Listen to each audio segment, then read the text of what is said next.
Hi everyone, Teddy Baldassarre with TeddyBaldassarre.com, and in this video we're looking at a brand new watch within the Ocean Star collection from MIDO with the Decompression Timer, a new limited edition. So if you're new to this channel, this is where we cover watches available for purchase on our website, TeddyBaldassarre.com, as an authorized dealer. So in this video, deep dive on this timepiece, final points of consideration at the end, but also throughout the video, if you have further questions or looking to buy this watch, check out the link in the description down below to the product page where you can also chat with us on live chat. Without further ado, let's jump into the video, take a closer look at this watch.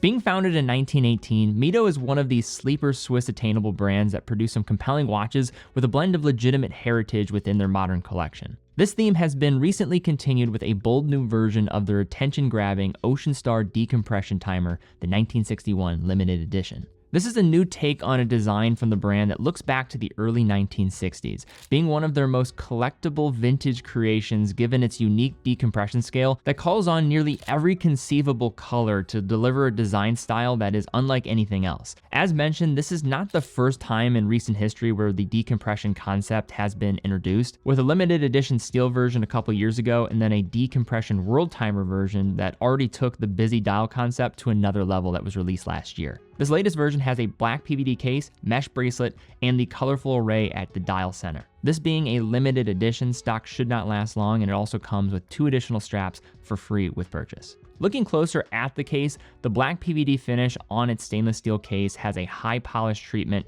which surprisingly works well with the exotic dial. Although it is hard for me to pinpoint exactly how this manages to be agreeable with one another through a menacing yet whimsical dichotomy. Just be aware that with any polished all black finish, you will notice fingerprints a lot more, and PVD coatings can chip if knocked forcefully against a hard surface. Thankfully, I have found MIDO's treatment to be very good, so the risk of this is much lower than other brands in this price range. The dimensions check in at 40.5 millimeters for the diameter, with a thickness of 13.5 millimeters and a very wearable lug-to-lug of 46.9 millimeters. The watch wears much smaller than its proposed size, closer to a traditional 39 to 39.5 millimeter case by my estimations, thanks to the compact lug-to-lug dimension. Further, 2 millimeters of that thickness is coming solely from the box section sapphire crystal. Water resistance is dive ready at 200 meters, courtesy of the screw down case back, the crown, which is also going to be guarded. The case back features an embossed starfish motif, the symbol of the MIDO Ocean Star line throughout the brand's history, and also sports a one of 1961 limited edition engraving, a reference to the first year of production for the decompression timer. The unidirectional timing bezel also gets the black treatment, coming in aluminum. It features a loom pip at 12 with its rotation of 120 clicks being steady with just minor backplay. Included in the presentation box of the limited edition are 3 different straps to choose from.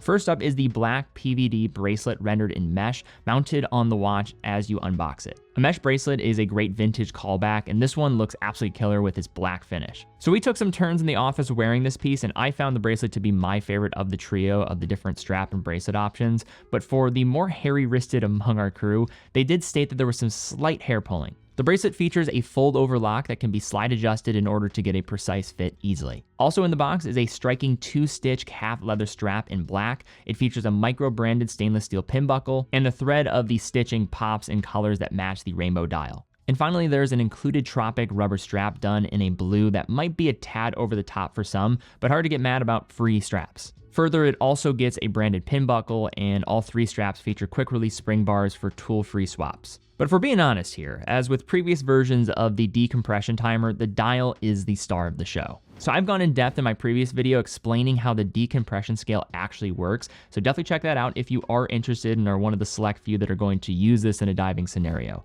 Although it might not appear to be the case, these dials do have a reason to their perceived madness. The original watches were used as a tool for divers to time their decompression stops during their return to the surface, a safety measure designed to prevent the bends, otherwise known as decompression sickness. With the advent of modern diving computers and other equipment, this isn't really a concern these days, but it is fascinating into getting a glimpse into the history of diving. But the big story here is the color, and apart from the bright colors associated with the iconic Doxa sub, I can't really think of a dive watch that leverages the use of dial colors quite like MIDO does here. To say the rainbow dial is eye-catching might be the understatement of the year, and if you're a fan of bold, bright colorways, you have a watch to seriously consider adding to your collection. Make no mistake, it's a busy dial to be sure, but not too hard to read due to the stubby hand that you're going to have for that hour, highlighting the markings near the dial center. Also, compared to the world timer version that we saw last year, it is simplifying the equation slightly. The faceted pointed hands are loomed, and there are plots along the minute scale at the dial's edge for every 5 minutes. The loom itself is Swiss Superluminova, but perhaps not as generous as an application as some other divers, as the glow is somewhat average, I would say, by comparison. And yes, amid the multiple rings of yellow, green, pink, and blue, you find a date window at 3. But taken as a whole, the dial is an explosion of bright color, bringing a modern twist to an iconic reference of the past, and you gotta love the applied vintage-style MIDO logo right near the center of the bullseye. So MIDO takes full advantage of its place in the Swatch Group's roster of brands by utilizing ETA-based movements, this one being the Powermatic Caliber 80, which, as the name suggests, boasts an extended 80-hour power reserve. So this version is based on ETA's C07.621, and according to MIDO, the movement is adjusted in 3 positions, but they don't officially state accuracy figures. Just as a point though, MIDO, at the time when they were releasing COSC information about registered chronometers, MIDO was actually in the top 5 of producing the most Swiss chronometers when this was publicly disclosed information. All of this to say that MIDO has a reputation in this arena. Anecdotally, these movements arrived pretty well regulated. They were running at +3 to +5 seconds a day when I tested this one across 5 different positions. It features hacking and hand winding. It also has a Nivacron balance spring, which assists against shock, magnetic fields, and then also temperature change. As a way to achieve its 80-hour power reserve, the rate of the watch is now 21,600 vibrations per hour, or 3 Hertz.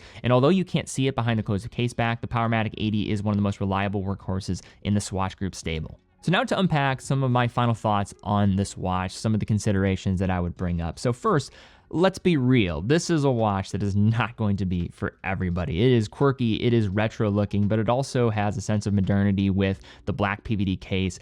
It's a strange combination of things, but like I mentioned earlier, it does not clash as much as you might expect, but make no mistake about it, this is busy, this is out there, it is not going to be for everybody. Further, the decompression scale is more of a design element than actually being a sense of utility that's going to be brought to this watch. I would imagine there's almost zero chance that you'll probably use it. Interesting history, but not something that's going to be very practical. And a couple other points I'd bring up is the polished finish with the black PVD is going to show fingerprints a lot easier, and the loom is just okay.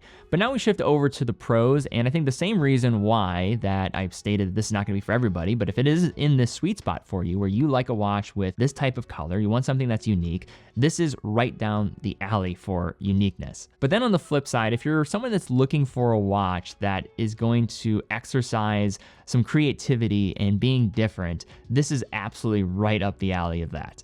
With this piece, you're getting a window into the amazing history of dive watches and a unique use case of a decompression scale in the industry, and doing it with a splash of color, maybe not even a splash, but a absolute tidal wave of color. Further, this fusing of retro styling with the black PVD looks fantastic in my opinion. The multiple strap options gives you more versatility. Despite this maybe not being the most versatile watch, it is nice to be able to swap within different straps and to get things for free. No one's going to argue about free. The 80-hour power reserve movement gives a lot of peace of mind, and also coming with the .6 series of calibers from the brand. And where this watch might struggle when it comes to having everyday viability, it does not struggle when it comes to being viable for many wrists out there. 39.5 millimeters is how I would say this actually wears on the wrist, which I think is a good sweet spot for many people, while also giving some good presence on the wrist, as the diameter is not going to be insignificant, but you are also not going to have overhang in the process. So I think that opens it up to more wrists out there. So if you're watching this far into the video, you probably know what your opinion is of this watch by now. Yet given its limited edition, under $1,500 price point, multiple strap options, wearable case, you're getting a pretty compelling package here that probably is one of the most compelling conversation starters for its entire price range.